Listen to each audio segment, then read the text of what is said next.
12월 2일 화요일입니다. 오늘은 사사기 7장 16절부터 마지막 25절까지 말씀입니다. 기드온 나팔과 항아리와 횃불로 승리하다. 기드온 나팔과 항아리와 횃불로 승리하다는 제목입니다. 오늘 본문은 드디어 기드온과 그의 군대가 미디안 연합군대와 싸움에서 큰 승리를 거두는 장면이죠.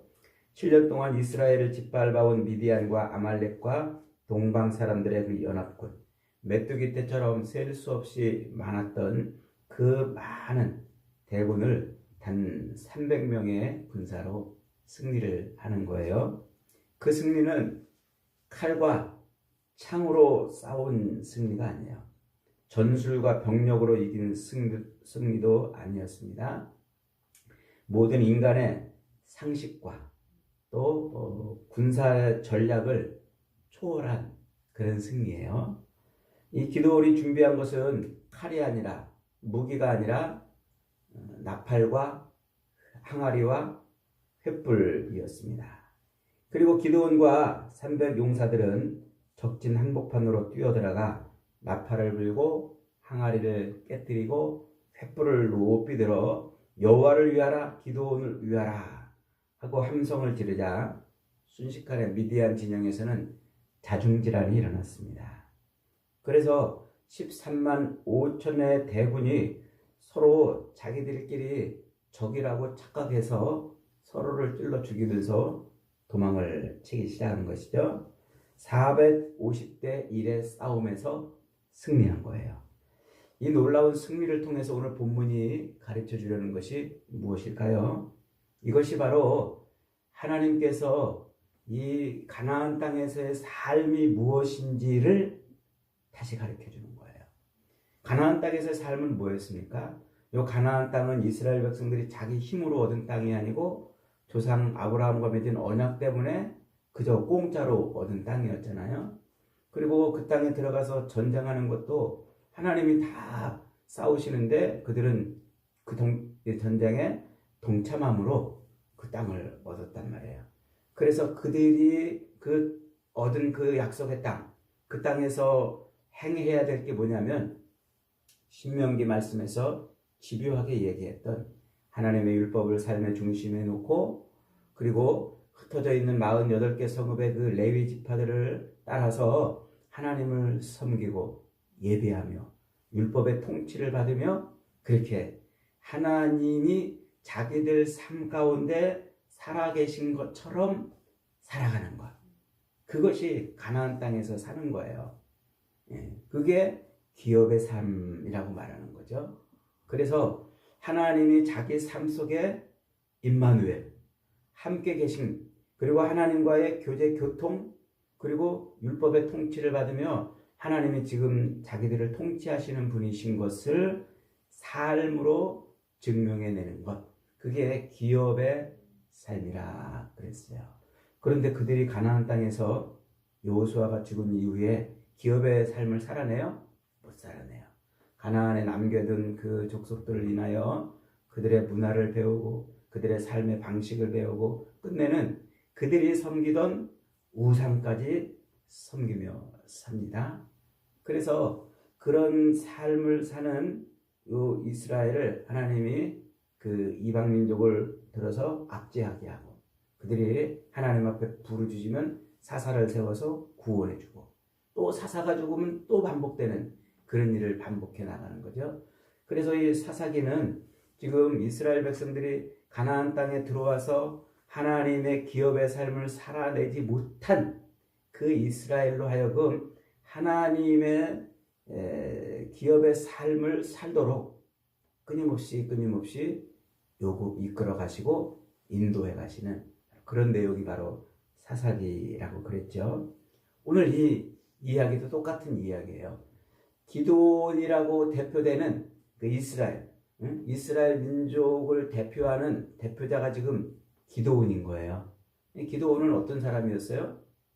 미디안이 7년 동안 자기들을 압제하자 겨우 먹을 것 때문에 숨을 졸이고 가슴을 졸여가면서 그거 한 줌 곡식을 타작하면서 그렇게 먹을 것 하나 위해서 사는 인생이었단 말이에요.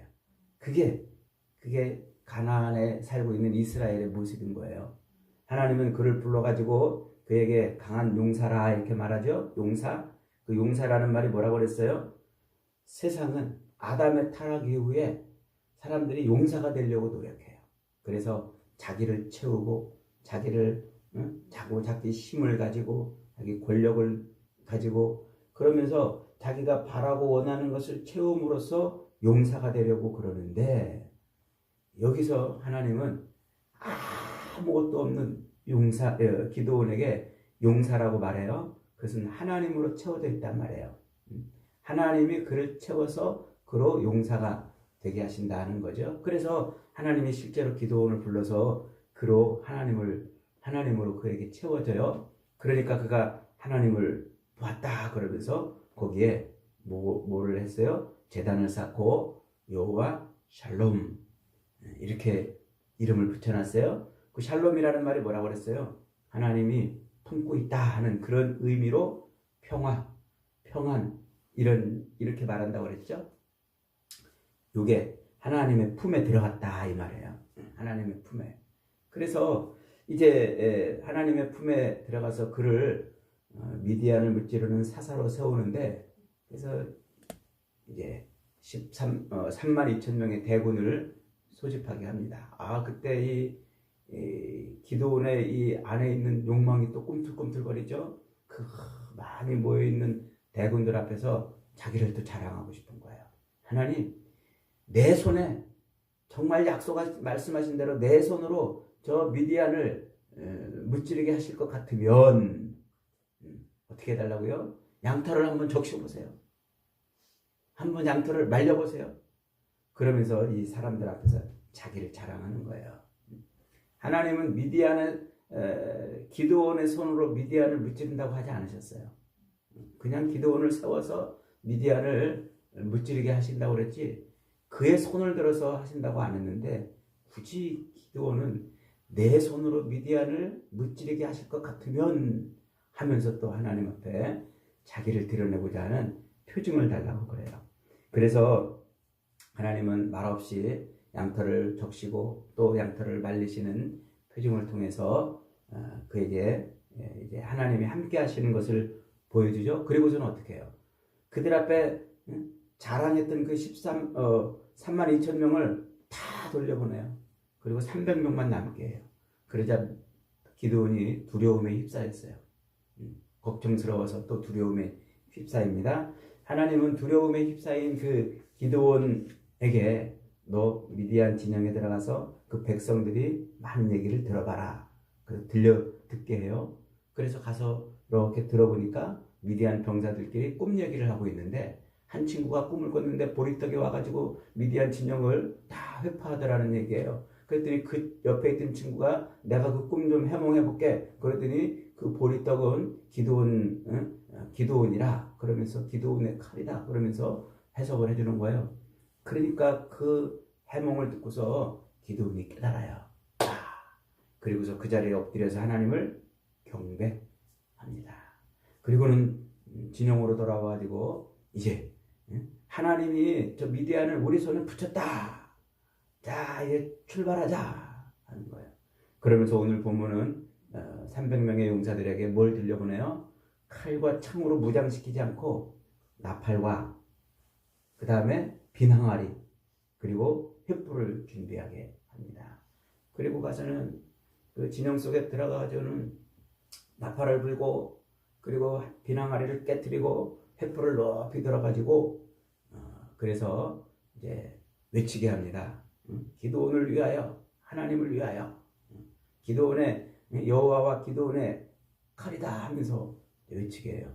그 외침을 듣고 이 미디안 군사들이 자중질환을 일으켜서 승리를 하게 되는 그런 내용입니다. 자, 이 기드온이 지금 승리한 건 뭐 때문에 승리한 거예요? 칼로 이긴 겁니까? 지략과 병법으로 이겼나요? 아니에요. 그가 준비한 나팔과 그리고 빈 항아리와 그리고 횃불로 이겼다.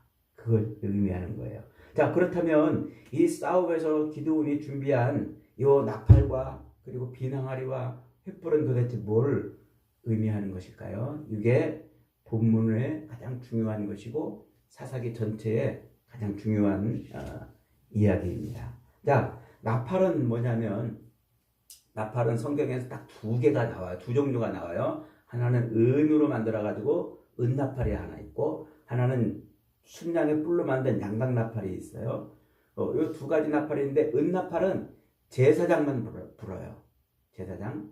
성막에서 제사장이 짠 하고 나팔을 불면은 이제 이스라엘 백성들한테 야 봉사할 때가 됐다 회막으로 모여라. 혹은 이제 야 우리가 이제 이동할 때가 됐다 성막을 회막을 이제 뜯어가지고 이동하자. 이렇게 이스라엘 백성들에게 모이고 또 흩어지고 이동하기 위한 그런 이제 신호로 하나님의 움직임에 따라서 움직여야 된다 하는 신호로 제사장이 불게 돼 있어요. 율법에 의해서. 그래서 모세에게 하나님은 은나팔을 만들어 가지고 제사장만 불도록 그렇게 이스라엘 백성들 전체를 모이게 하고 움직이게 하는 또 봉사하게 하는 그런 역할을 신호로 주는 거죠. 이게 이제 은나팔인데 또 하나는 양각나팔, 순양의 뿔로 만든 나팔. 이건 쇼페르라고 이렇게 발음하는데 요 나팔은 전쟁할 때 써요. 전쟁할 때. 그래서 전쟁할 때 병사가 들고 와서 이제 야 진군하라, 뭐 후퇴하라 이럴 때 이제 신호용으로 쓰는 그 나팔이에요. 이 나팔을 지금 불고 있는데 재미있게도 요 나팔이 언제 울리냐면은 이스라엘 백성들이 가나안 땅을 처음 들어가가지고 첫 번째 전투한 곳이 어디죠? 여리고성이에요. 그 여리고성 전투에서 제사장이 이걸 불러요. 제사장은 은나팔을 불어야 되는데 양각나팔을 불어요. 그러면서 7일 동안 하나님의 말씀에 순종하고 마지막 제사장이 이 양각나팔을 빰빠라빰 하고 보니까 백성들이 여리고야 무너져라 하면서 무너졌단 말이에요. 손가락 하나 안 대고 활 한 방 안 쏘고서 무너졌어요. 제사장이 이 양각나팔을 부르는데 그때 그 양각나팔을 뭐라고 설명을 해놨냐면은 거기에 이렇게 해놨어요. 요벨림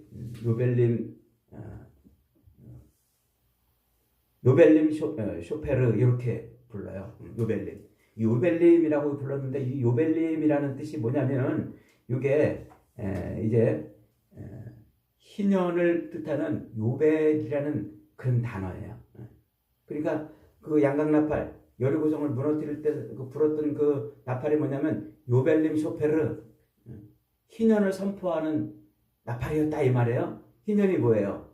이 이스라엘 백성들 그 땅 50년째 돌아오는 땅에 종을 놓아주고 또 땅을 쉬게 하고 또 빚쟁이들을 채무를 탕감해주고 원래 있던 상태로 돌려보내는 것이 바로 희년 아닙니까? 그러니까 이 여리고성 전투에서 제사장이 그 희년의 나팔을 불었다는 것은 무엇을 의미하냐면 이제 가나안 땅을 하나님이 해방시킨다는 거예요. 우상과 온갖 인간의 그 탐욕으로 찌들어서 억압받고 속박돼 있던 그 가나안 땅을 지금 하나님이 이제 해방시키는 전쟁이 시작되었다. 이게 여리고성 전투의 의미인 거예요. 그 여리고성 전투에서 나팔을 부는 의미예요. 요벨림 슈파르라고 하는 나팔을 분 의미라는 것이죠. 그 나팔이 여기서 또 부는 거예요. 또 그래서 지금 이 미디안과의 전투가 이게 뭐라는 거예요? 옛날 그 가나안 땅을 정복할 때 하나님이 불었던 이 가나안 땅을 해방시키고 가나안 땅에 평안을 주고 자유를 주는 속박된 것을 제거하고 하나님의 통치가 임하는 희년, 그 희년의 전쟁이 치러지는 것 같은 똑같은 전쟁이다. 그걸 지금 말해주고 있는 거예요. 그래서 그 희년에 부는 나팔을 제사장들이 여리고 앞에서 분 것처럼 지금 300 용사들이 희년에 부는 나팔을 불어서 이것이 7년 동안 압제받던 이 가나안 땅을 해방시키는 바로 그런 전쟁이다. 그러니까 이 땅이 지금 어떻게 된다? 하나님의 통치로 다시 돌아가고 있다는 것을 나팔로 알리는 거다 이런 거예요. 자, 그 다음에 두 번째로는 이제 빈 항아리를 가지고 나갔잖아요. 빈 항아리. 그러니까 빈 항아리는 카딘 레큄이라고 이렇게 발음을 하는데, 항아리가 뭐예요? 흙으로 구워가지고 만든 거잖아요. 그건 딱딱하면 깨지는 그냥 일상적인 용기예요. 그런데 성경은 우리 인간을, 흙으로 만들어진 그 인간을 항상 뭐에다 비유합니까? 요 항아리, 토기에다가 비유해요. 그래서 인간은 토기예요. 깨지기 쉬운 그런 토기라는 것이죠. 그래서 그 생명과 힘은 항상 깨지기 쉽고 부서지기 쉬운 그런 존재라고 이렇게 인간의 존재를 성경이 설명을 하는 거예요. 그런데 성경은 또한 그 인간을 또 뭐라고 비유하냐면, 하나님을 떠난 그 인간은 자기한테 뭘 자꾸 채우려는 존재라는 거예요. 빈 항아리처럼 있어야 되는데 항상 거기다 뭘 채우려고 그러는 존재. 요 지금 사사기의 이스라엘 백성들의 모습이 그렇다는 거예요. 그래서 기드온을 비롯한 모든 이스라엘 백성들이 왜 우상을 섬겨요? 왜 이방 문화를 따라 살아요? 뭘 자꾸 채우려고 그러는 거예요. 자기 힘을 채우고 뭔가 채우려고. 근데 채우려고 하면 할수록 자꾸 빼앗기는 삶을 사는 거죠. 그게 지금 이스라엘 백성들의 모습이란 거예요. 그래서 그렇게 하나님 앞에 비어있는 존재로 지음받아서 그 안에 하나님으로 채워져야 되는데, 하나님을 떠난 인간은 하나님을 채울 수 없으니까 늘 그 안에 자기 뭔가를 자꾸 채우려고 그러는 거예요. 그런 채움의 욕망을 채우고 자기 욕심을 채우는 그런 채움의 상태가 지금 이스라엘인데, 하나님이 그들을 뭐 하시는 거예요? 비워내는 것을 지금 말씀하고 있는 거죠. 그래서 아담의 타락 이후에 하나님으로부터 분리된 인간들은 늘 불안과 염려와 근심과 초조함을 달래려고 뭔가 자꾸 채워서 자기를 과시하려고 했던 그런 삶, 그 삶을 지금 이스라엘 백성들이 살고 있는데, 하나님이 이 기드온을 불러서 미디안과의 전쟁을 통해서 다시 그 항아리, 빈 항아리를 다시 준비하게 해서 하나님의 은혜가 채워지도록 지금 준비하는 것이죠. 그러니까 인간은 그 어떤 것으로 자기를 채울 수 없는데, 누굴 채워야? 하나님을 채워야 비로소 하나님으로 말미암아 승리를 얻는 거예요. 그래서 오늘 이 항아리를 설명한 레큄, 비어있다. 요게 지금 그걸 말하는 거예요. 인간은 그 빈 항아리, 레큄이 되어야, 그래야 비로소 하나님이 함께 하시는 것이다 하는 거예요. 그래서 인간 안에 욕망과 탐욕이 채워져 있으면 하나님이 들어올 자리가 없는데, 하나님은 그 욕망과 욕심과 인간의 힘, 자기를 과시하려고 하는 그 힘이 비어져 있을 때, 그때 비로소 그 인간을 통해서 하나님이 역사를 하시는 거죠. 그래서 300용사들이 빈 항아리를 준비했다는 것은 아무런 군사적인 도구도 무기도 전략도 없이 그냥 하나님을 의지하고 왔다 하는 것을 의미합니다. 자, 그 다음에 이제 횃불입니다. 라피드라고 이렇게 발음하는데, 횃불은 재미있게도 이 횃불은 성경에서 많이 등장하지 않아요. 한 4-5번 정도 등장하는데, 여기에 등장하는 요게 두 번째예요. 첫 번째는 어디서 등장했을까요?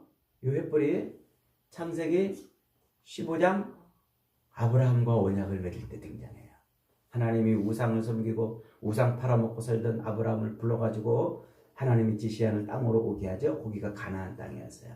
가나안 땅에 와가지고 하나님이, 야, 너에게 내가 땅을 주겠다. 자손도 주겠다. 그래요. 하나님이 아브라함이 하나님 앞에, 하나님 나 자식이 없는데 내 종이 자식이 될 겁니까? 아니다. 저 북하늘의 별을 봐라. 내가 헤아릴 수 있냐? 저렇게 많은 자식을 주겠다. 그래요. 그랬더니 아브라함이 그걸 믿어요. 창세기 15장에서 그걸 믿어요. 믿으니까 하나님이 그렇게 자기를 믿는 아브라함을 의롭게 여겨주셔요. 의롭게. 그리고서는 아브라함에게 뭐라고 말합니까? 야, 아브라함아, 너 가서 이런 것 저런 것 재물을 좀 준비해가지고 내 앞에 가지고 와라. 그래요. 그랬더니 아브라함이 하나님 말씀대로 3년 된 암소와 3년 된 암염소, 3년 된 순양과 산비둘기와 집비둘기 새끼를 갖고 와가지고는 쫙 하고 이제 재물을 쫙 갈라가지고 준비를 해놨어요. 준비를 해놓으니까 하나님이 밤에 그 쪼개진 재물 사이를 횃불로 지나가세요. 횃불로 쫙 하고 쪼개진. 그게 뭐예요? 하나님이 언약을 맺고 계시는 거예요. 아브라함과 지금 그 횃불로 언약을 맺고 계시는 거예요. 그렇게 쪼갠 재물 사이를 하나님이 지나가면서 언약을 맺으시고서는 하나님이 뭐라고 약속하시냐면 창세기 15장 18절 이하에 그날에 여호와께서 아브라함과 더불어 언약을 세워 이르되 내가 이 땅을 애굽 방에서부터 큰 강 유브라데까지 네 자손에게 주노니 곧 겟 족속과 그리스 족속과 감문 족속과 헷 족속과 브리스 족속과 르바 족속과 아모리 족속과 가나안 족속과 기르가스 족속과 여보스 족속의 땅이니라. 지금 가나안에 이스라엘이 살고 있는 바로 그 땅을 그때 아브라함의 그 창세기 15장 언약에서 이미 주셨단 말이에요.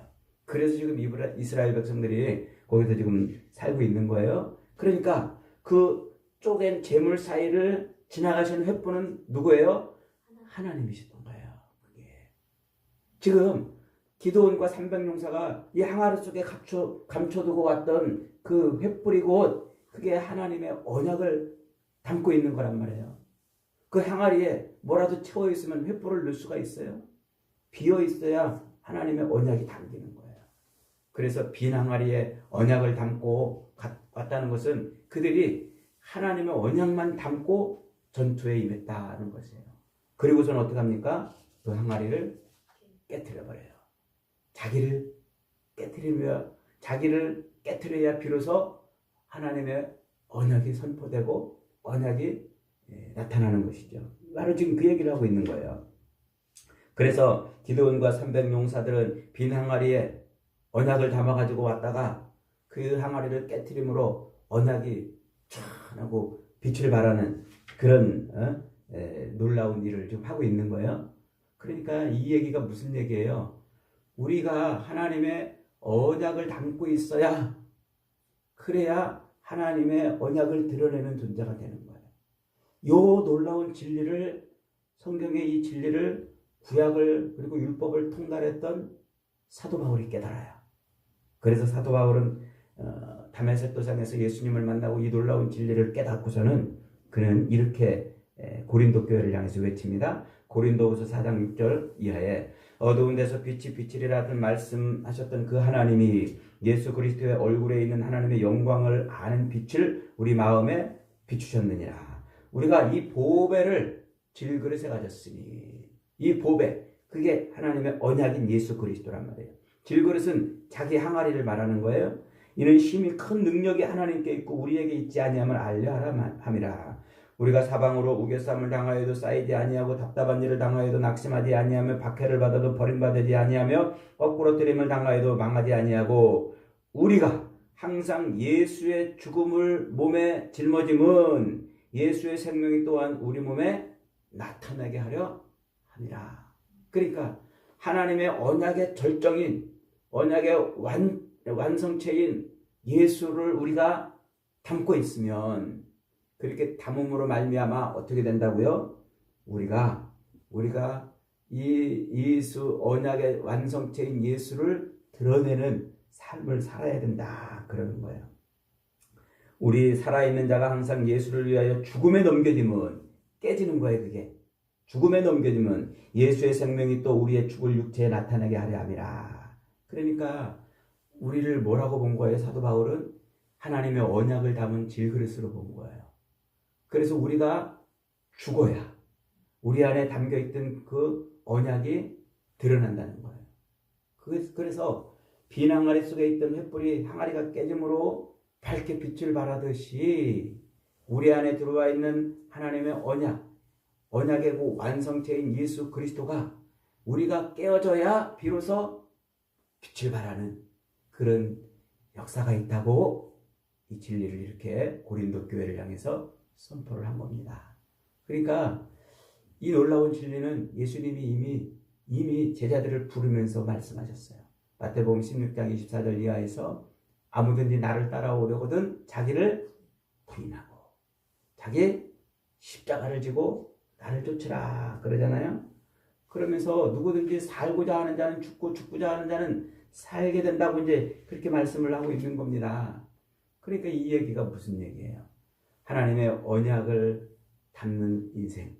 우리는 하나님의 언약을 담는 질그릇 같은 인생이에요. 이 질그릇이 하나님의 언약이 아닌 다른 것으로 채워질 때 하나님은 우리에게 역사하지 않으세요. 그러나 하나님의 언약을 담고 있을 때 우리는 하나님의 역사하심을 경험할 수 있어요. 질그릇이 깨져야 비로소 언약이 나타나는 거예요. 이 질그릇이 깨져야 말이죠. 여러분, 오늘 이 기드온과 300용사의 전쟁은 바로 그걸 가르쳐주고 있는 거예요. 가나안 땅에 들어가서 하나님의 언약을 품고 있어야 되는데 엉뚱한 것으로 자꾸 자기를 채우려고 하는 그 이스라엘, 그래서 채우려고 몸부림치면 칠수록 오히려 더 압제받고 고통당하는 그 이스라엘에게 하나님은 다시 하나님의 전쟁을 선포하는 거예요. 희년의 전쟁, 회복의 전쟁. 그래서 언약을 다시 드러내는 이 전투를 통해서 하나님의 평안이 임하게 되는 거죠. 그러니까 여러분, 오늘 우리도 하나님의 언약의 삶을 지금 살아야 되는 사람들이잖아요. 그래서 이 언약의 삶을, 기업의 삶을 살아야 되는데 늘 세상 것으로 채우면 하나님의 언약이 들어올 자리가 없어요. 비워야 돼요. 언약이 들어와야 돼요. 그래서 나를 자꾸 비우고 내 안에 언약을 담고, 그리고 결정적인 순간에 나를 깨트려야 하나님의 언약이 빛을 발하게 되는 것입니다. 우리의 삶이 그런 싸움을 열심히 싸우는 그런 인생들이 되어서 하나님의 언약을 마음껏 드러내는, 그래서 하나님으로 말미암아 승리하는 복된 저와 여러분이 되시기를 주님의 이름으로 축복합니다. 아멘.